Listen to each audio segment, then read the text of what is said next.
It's a lot more than we think. It's not only the 1.3 billion tons of food that are being wasted worldwide, an amount of food that could supply all the hungry people on Earth 3 times over. Our trash bins are spilling over with what we don't see.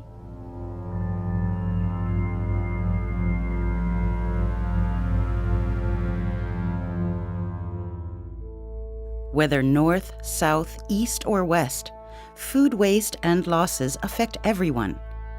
In developing countries, over a third of the food spoils due to insufficient storage facilities and possibilities for transport.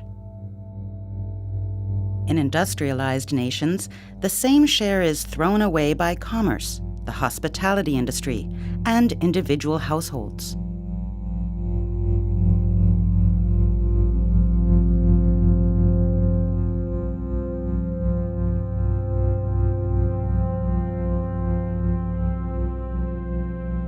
With every bit of food that lands in the trash, we're not only wasting valuable nourishment, we are also wasting the resources needed to produce the food in the first place.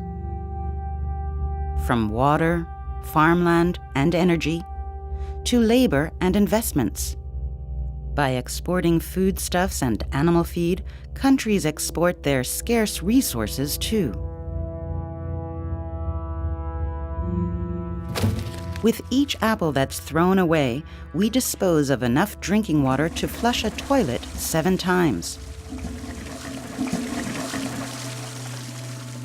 Producing one single hamburger uses up 2,400 liters of water, with the meat part accounting for 2,200 liters.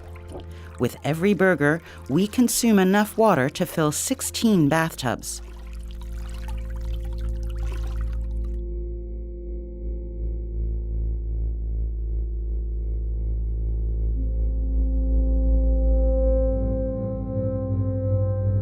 Wasting milk and meat poses a special problem. Products from animals use up incredible quantities of water and land, in particular for irrigation and cultivation of feed. On a global scale, animal husbandry and feed production require over 70% of the agricultural land area. For example, one 200-gram beefsteak uses up an area of 7 square meters of farmland.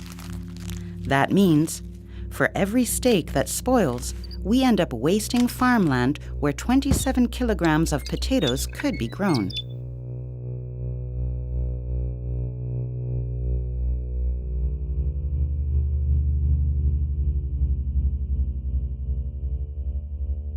Everything that contributes to the scarcity of resources ultimately makes food more expensive. This affects farmland too. Overuse takes its toll on the very foundation of agriculture. Several billion tons of fertile soil are lost each year. What's left is worn-out, unproductive land.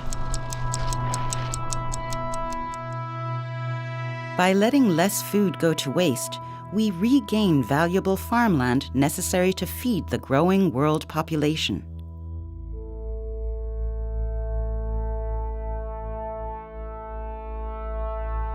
Industrial food and fertilizer production, storage and logistics are energy intensive. But it requires many times that energy to process and deep freeze food.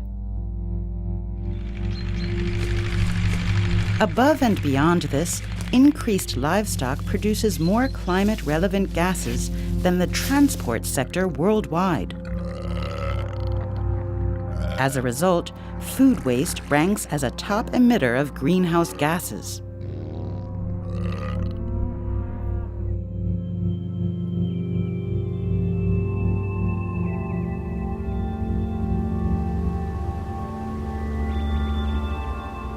What kind of corporate management would accept 33% in annual losses? The wide-ranging causes for food waste call for the widest variety of problem-solving approaches. In developing countries, the focus lies on infrastructure. In particular, easily perishable food must be able to be stored appropriately and transported rapidly. By building up logistics and ensuring a purchase guarantee, food losses can be significantly reduced. In industrialized nations, politics, business, and households need to work on doing away with often bizarre cosmetic standards for fruits and vegetables, and counterproductive, often confusing labeling. They also need to learn how to prepare and store food better. Buying only what you really need is worthwhile. Enjoying meat in moderation is healthy. If you've bought or cooked too much of something, it can be passed on or shared. It's very easy to be a food saver.